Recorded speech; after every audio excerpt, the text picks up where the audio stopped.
Hello, my name is Felix, and this is a new edition of UNC. Today, we're going to speak about something very important which has happened yesterday. It was the assassination of Ferdinand, or known as Archduke Ferdinand. So, today I have a special guest named Al Jonas. And he will speak about the assassination of Archduke Ferdinand. Okay, thank you, Felix, for letting me be on the show here today. And then yesterday, as you said, was the assassination of Archduke Franciz Ferdinand on July 28, 1914. Then there are rumors that the Serbian government was involved with this organization called the Black Hand, which is a Serbian terrorist organization. And then the people who actually killed him, named the group of conspirators, were also involved with the Black Hand.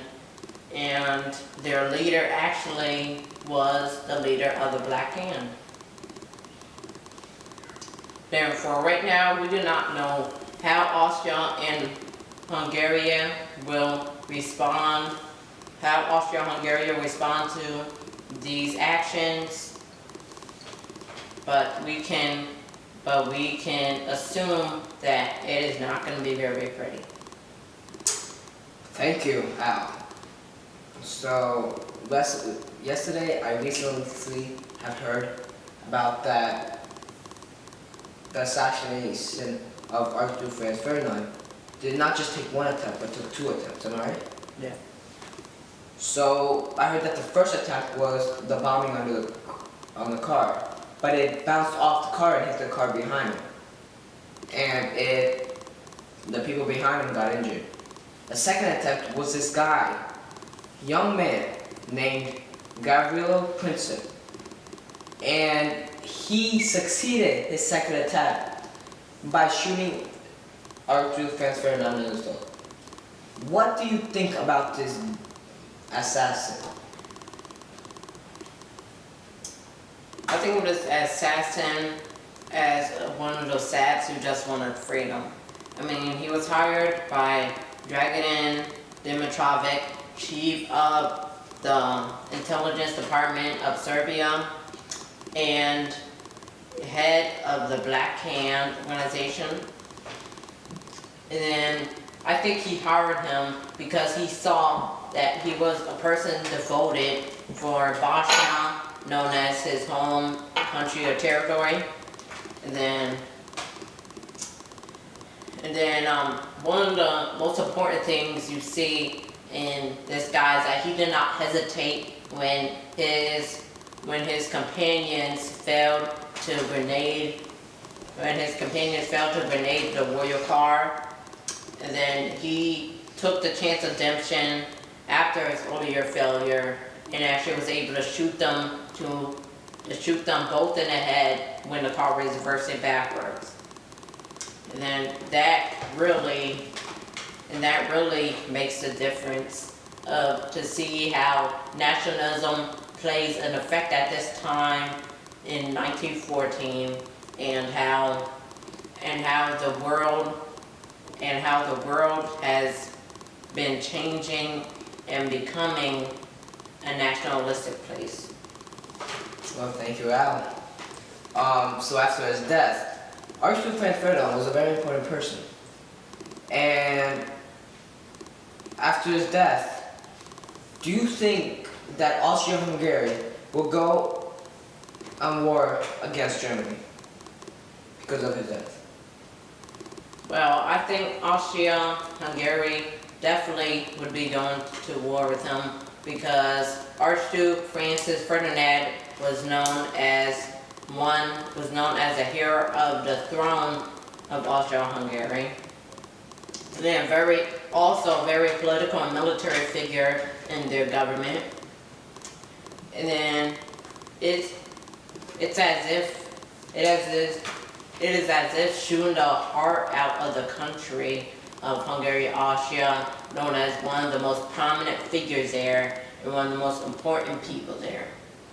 And then definitely when there are shooting and deaths, there also are consequences and there are effects from deaths, which could lead to war and fighting.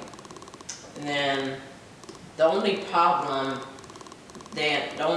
right now is that Serbia actually has an ally, Russia. And then in order for them to start a war, Hungary, Austria will need one of its allies, Germany, to agree to help them during their fight of war. And then if Germany helps them during this time of war, then that could really change everything and really cause a destructive war, and a war is going to happen. Thank you, Al, for your opinion. Well, after, as that's also continuing about that topic, not only will, if you think that Austria and Germany will go war against each other, what sign do you think his death brought around the world?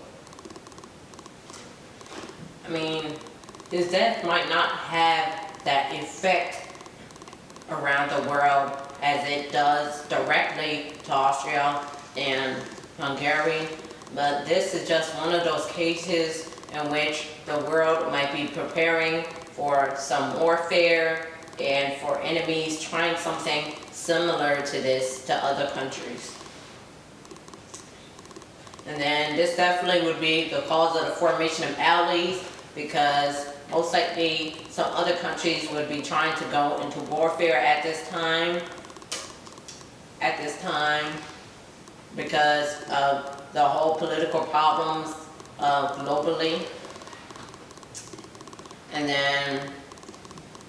then allies really make the difference at this time and point in the world, because allies are organizations that work together, and then two groups is always better than one person working alone or one group of people working alone.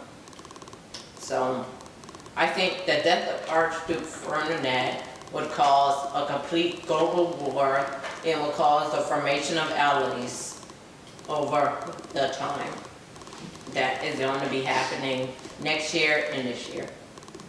Well, thank you, Al, for this wonderful interview with you. Your opinions really mattered to us, and they were very informative. Information was very useful to us also. That's mostly all the time we have left for this section, and we're really glad you came. Thank you. So, this is all the time we have right now, and next, we're gonna have an interview from a witness, Archduke Franz Ferdinand's bodyguard. His name was Count Franz von Harge. He was on the road of his warrior car. He was on the road on the running board of his warrior car. So he saw everything what happened. Well, we'll be back for more, and this will be coming up.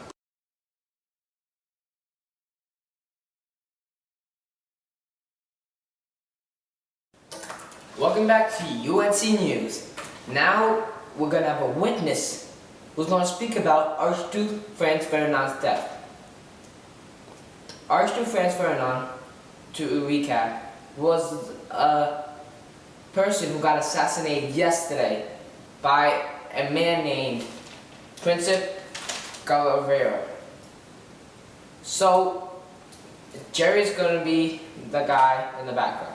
Jerry, take the action.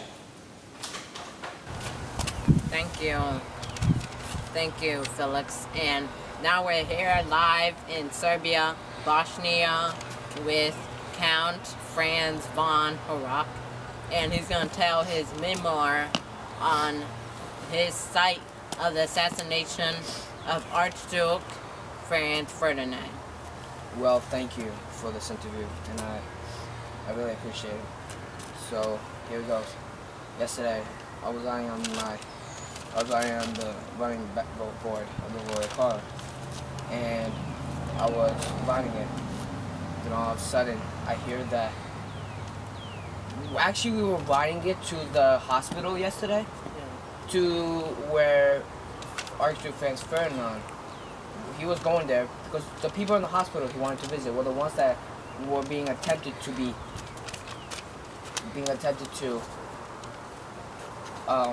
hurt. And when they threw the bomb at his car, it hit the bomb. It deflected, it hit the other car behind him. And what happened to that car was that it blew up and it hurt people. So he went to visit to those people because it wasn't right. So when we go to the hospital, we found out that we were going on the wrong road because something didn't feel right. There were like people from the Black Hand, which weren't even. We knew that we weren't going on the correct road. We see a boy named Gavrilo Princip, and this boy was coming up to the car, and we were backing up quickly because we knew we were on the wrong road. And he was coming to the car, quickly took out his gun and shot Archduke Franz Ferdinand, because that was a perfect view when he backed up. So he shot, and I quickly jumped off the running board and went to his car, opened up the door, and I saw that Archduke Franz Ferdinand was shot along with his wife. And his wife just fainted, just like landed right under between his feet. And that was really sad because she died automatically, immediately. And I thought that she fainted. Then I found that she was shot also. She was pregnant too. Her child died also, future child. So that was really kind of sad. And Archduke Franz Ferdinand also died. He didn't die. Well, he died, but what happened was that I really was trying to get into the hospital as quick as I can. And I was like to him, "Are you in pain, sir?" He was like, I'm fine. That's what he said the whole ride, until I heard choking noises. And when I heard choking noises, they were painful. It was from the blood because he was shot in the neck. And it was really sad. And I didn't know what to do. So I quickly went to the hospital, but he died in the car. So we were too late. So it was kind of sad. And the boy who shot him, Gavrilo Princip, he attempted suicide himself. But those pills he took, those poison pills, they were outdated. So all he did was just throw up. So he was thrown in jail. And we don't know what's going to happen to him, but for now, we're going to have a big funeral, I'm sure. And it's going to be pretty sad, because he was really, to some people, a great leader. I just want to say thank you for your memoir. Thank you for your memoir, Count Franz von Harrach. And now we will be going back to Felix, who is going to be explaining and showing us pictures on the event that occurred during the assassination of Archduke Franciz Ferdinand. Thank you, Jared, for this wonderful interview with this witness. And I'm really sorry about the death, Francis von Harrach. Sorry, I can't pronounce your name. Well, this is about to be the end of the episode. And come back for tomorrow for an episode about the new technology being made for wars. Well, what we're gonna do now in honor of Archduke Franz Ferdinand's death, we're gonna show some pictures of him. And after that, take 1 minute moment of silence. Thank you.